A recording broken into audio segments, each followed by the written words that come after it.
Hello and welcome to Secrets of Organ Playing podcast.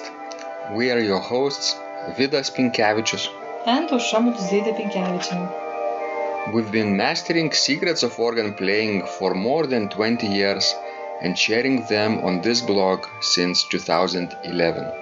On this show, which we create from our home in Vilnius, Lithuania, we strive to help you grow in every area of organ playing, including practice, technique, repertoire, sight reading, hymn playing, improvisation, composition, music theory, harmony, and many others. Our hope is to help you become a complete musician, or what we call as total organist, a program which we have created to help you reach your dreams faster than you would do on your own. If you are new here, we invite you to subscribe to receive free updates of this blog at organduo.lt. By subscribing, you will also receive free video how to master any organ composition and 10-day organ playing mini course. And now let's go to the podcast for today. Hi guys, this is Vidas. And Aušra. Let's start episode 256 of Secrets of Organ Playing podcast.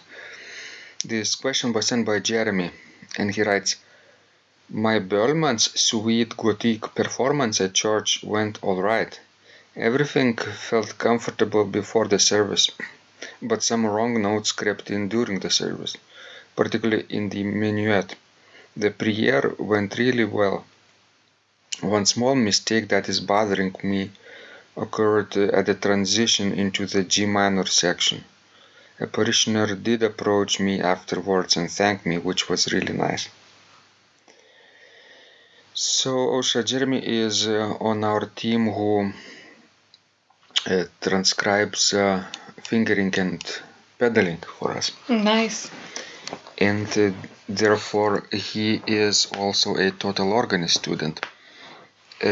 So, at one point, he wrote that he's going to play entire Boellmann suite, Gothique, and then I asked him to be sure to give his experience to me so later that I can discuss with you the feedback that he received from people and in general his experience from playing at church. So you see, he played really well, except some small mistake, right? I think he is talking about mistake in toccata, where the transition into the G minor section is. But this is a wonderful piece to start toccatas in general, right? Yes, and I think we talked about it a few times ago. So, because nobody was listening, so let's talk about it again. And this toccata is particularly fun to play because it has such a comfortable finger position, right? That's true. And fun double pedal octave part at the end. Yes, that's right. That's very typical for French music in general, that we love to add double pedal at the end of a piece. You know what, I think this toccata might be a good model to improvise your own toccatas. That's true, because I'm not especially fond of this particular toccata, because the theme for myself is not a nice theme. And if I would be, a church organist, I would probably wouldn't perform it at church. That's, this toccata is more suited, I don't know, for a horror movies or something like this. Oh, what makes you think that? The theme itself. Why? It sounds for me like this. And what exactly sounds horrible to you?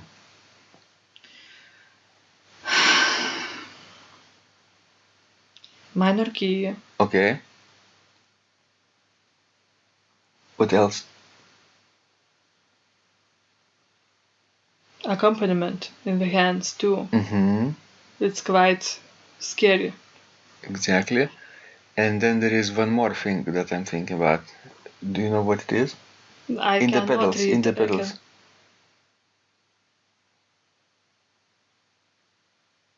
No, yes, I know what you mean. I don't know how to express it. And in the middle of this theme there I is know that G flat, that G flat, yes. diminished fifth, and it sounds especially, I wouldn't say ugly, but it sounds strange. Well, so I think it's a nice piece, but not for church service, maybe. Mm-hmm. What if somebody played it in a major key? Try it and see how you like it. Maybe it would be better. So Jeremy, I don't know if Jeremy likes to transpose, but that might be a nice exercise in transposition, to transpose this toccata into the key that is maybe related to C minor, maybe E flat major. Anyway, this toccata has a strong character. Yes, once you hear it, you will not forget it. That's right. So, but of course, the Priere is one of the few beautiful pieces suitable for church too. That's right. It's very nice. It's very, very nice. Is it more suitable for communion or offertory? I think could work both ways. Depending on how much time do you have, right? That's right. What makes the Priere so beautiful in your opinion, Osha? Well, nice melody, beautiful harmony, nice, soft character.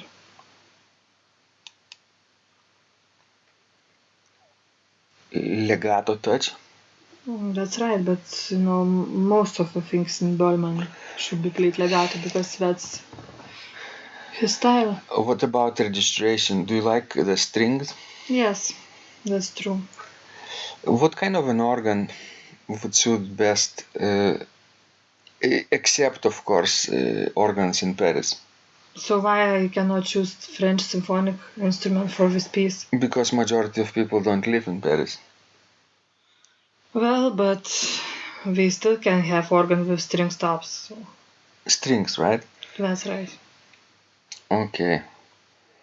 What if you don't have strings, or even maybe just one string, but more like you're playing neo-baroque organ, for example?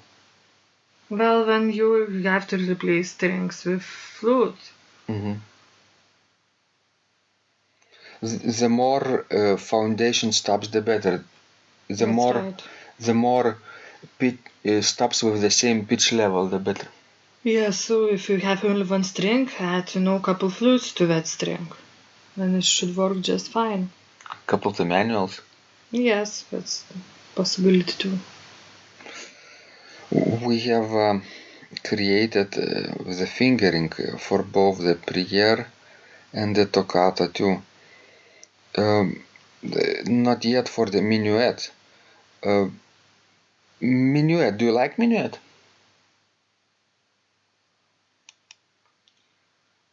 Yes, but I like Priere more. What about you? I don't particularly. I think Minuet actually sounds better than the introduction of the suite Gothique.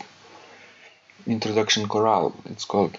In the beginning, sort of, Minuet is just the regular chordal piece, but then it grows into something more with more virtuosic texture. Then it becomes really nice. So Osha, do you have any recommendations for Jeremy if he wanted to play a next French symphonic work by I don't know 19th century or 20th century composers? Well, there are so many repertoire. if we are talking about 19th century and 20th century French music. So he could choose any of them. Talking about the difficulty level, right? You have so many difficult pieces, and toccata, for example, is rather easy to play, right? What would be the next step? Well, if he also wants nice French and not too hard music, he might, consider Langlet's Suite medieval suite. Mm-hmm. I think this is also nice setting of the pieces. I haven't thought about it. Good suggestion. And it's a 20th century modal language. Maybe Jeremy is not used to that, so that would be a good introduction. Well, try and see if you like it. Yeah. So. If you will not like it, you may go back to an earlier age and let's say try some Vidor. Vidor, exactly. Like Vierne Symphony would be too difficult. Yes, I think. it's too difficult yet. Unless he played some of the movements from the fantastic pieces. Oh yes, you could find some easier movements even in the symphonies, but if you would compare like Vierne's finale with Boellmann's toccata, then of course the difference would be too great. Dubois and Gigoux toccatas would be rather doable. Yes, and we talked about them a few times. Mm-hmm. Okay, guys, thank you so much for listening. We hope this was useful to you to get general ideas what you can do after you master Boellmann's Suite Gothique and what makes it suitable or not so suitable for church services. Please send us more of your questions. We love helping you grow. This was Vidas. And Ausra. And remember, when you practice, miracles happen. This blog is supported by Total Organist, the most comprehensive organ training program online, where you will find courses for every area of organ playing, including technique, practice, sight reading, repertoire playing, hymn playing, improvisation, composition, music theory and harmony, with hundreds of scores and thousands of exercises. Here is what some of the students are saying. Hugh writes, "The sight reading course has helped me tremendously. Thank you very much for your SS courses and all your help." Robert writes, I found the fingerings, registration ideas and general comments to be excellent. John writes, "I have found your download very helpful. It was really excellent. I have watched some of your teaching videos and when I read your instructions, I tried to imagine you were teaching me. You may feel disappointed that I am 2-3 days behind, but I am a slow learner, and I have committed to taking the time to get it right as you say. But the other night my wife commented that she had never heard me play such a detailed melody in the left hand so well. My left hand is generally poor." Robert writes, It has been a great pleasure in my life of having discovered your courses and material as well as the YouTube work of recordings. You have a calm and pleasant way of teaching. Ron writes, "Hi Vidas and Ausra, thank you guys. What a wonderful response to my email note to you.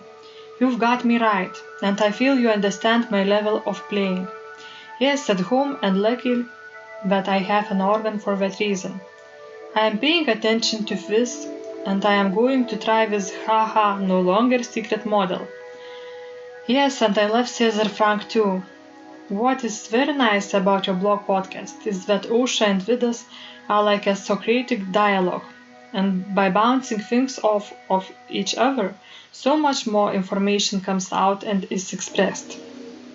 Your comments contain a wealth of information and understanding. I really appreciate this.